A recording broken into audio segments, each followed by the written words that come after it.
Mes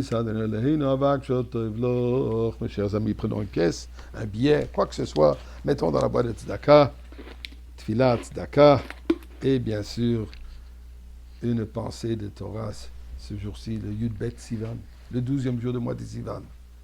Eh bien, c'est la conclusion, d'une certaine manière, de la fête de Shavuot. Comme on en a déjà eu l'occasion de parler, que les Chachamim, ils ont ajouté jusqu'au 12e jour du mois de Sivan, donc depuis Shavuot, afin que tout le monde puisse amener le korban d'offrande au Beth Amikdash. Aujourd'hui, on le marque par le fait qu'on n'a pas fait, qu'on fait pas Tachanun. C'est un jour un peu férié. On marque ce moment particulier qui est encore relié. Nous sommes encore dans l'ambiance de Shavuot. Shavuot, Matan Torah. On entend, on a entendu les sons, on a entendu les éclairs. On a eu cette expérience extraordinaire où le monde entier a été imprégné par cette forte voix, les sons du chauffard, mais aussi les sons, la voix de Kol, la voix de Dieu qui a proclamé Anochi Hashem Elokecha, je suis Dieu, votre Dieu. La voix des 10 commandements qui a imprégné l'univers entier au point, comme on a parlé il y a quelques jours, qu'il n'y avait pas d'écho.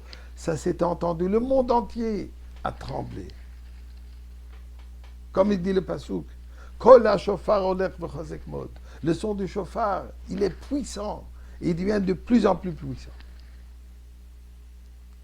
Mais sachez que ce son, cette voix divine, ce n'était pas seulement une fois qu'elle était présente dans ce monde. Passouk dans la paracha de cette semaine qui nous dit Ubevo Moshe el Ohel Moed, comme Moshe Rabbeinu rentrait dans la tente de réunion, son centre de communication avec Akadosh Baruch Hu, le Daber étant pour parler avec Dieu, qu'est-ce qui se passe? Alors, Vaishma et Akol Medaber Elav, là il a entendu cette voix qui lui parlait, d'où c'est ce que ça venait. Mais à la caporet, d'au-dessus du caporet, Asher Alaron Haedut Ben Shnei Akruvim. Donc, la voix qui venait d'au-dessus du Aaron HaKodesh, l'Arche Sainte, et la voix qui passait entre les chérubins, Medaber Elav lui parlait. Et Rashi nous dit la chose suivante. Donc, Medaber Elav lui parlait à qui? À Moshe Rabbeinu. Donc, il n'y a que Moshe Rabbeinu qui l'a entendu. Est-ce que c'était une voix faible? Dit Rashi. Pourquoi est-ce qu'il dit Et Hakol? Souligner cette voix, la voix, pour nous dire Hu Hakol Shenidbar Imo Besinaï. C'est cette même voix qui lui a parlé au mont Sinaï.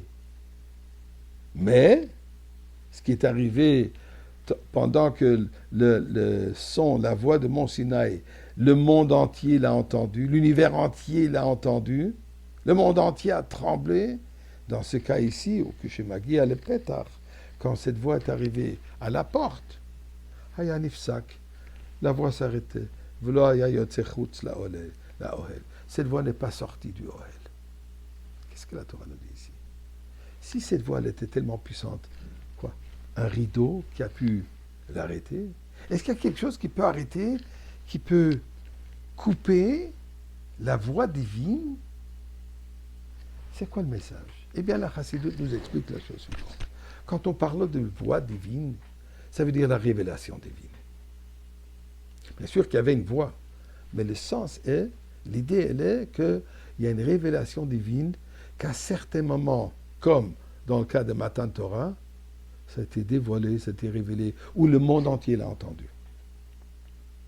Dans le Ohel Moed, donc dans le Mishkan, bien sûr que la voix divine, elle était permanente. Le son, la présence, le dévoilement de Dieu se manifestait. Les miracles, ainsi de suite. Donc, Moshe Rabbeinu, cette voix, cette révélation divine qui est continuellement présente dans le Ohel Moed, Moshe Rabbeinu, lui, il était capable de le voir. Mais Dieu veut que ce ne soit pas continuellement dévoilée partout. Puisqu'imaginez-vous que si nous serons tout le temps dans cette réalité du mont Sinaï, où le dévoilement, où le Dieu se manifeste d'une manière claire et ouverte, on n'aurait plus de libre arbitre. Qui pourrait, qui voudrait, qui aurait même l'intention ou le désir de faire quelque chose qui contrarie Dieu? Dieu est devant nous. Donc pour que nous avions le libre arbitre et que nous accomplissions notre mission de dévoiler Dieu, il faut que Dieu se cache. Il faut que cette voix soit présente. Mais elle est voilée. Et à nous de la dévoiler.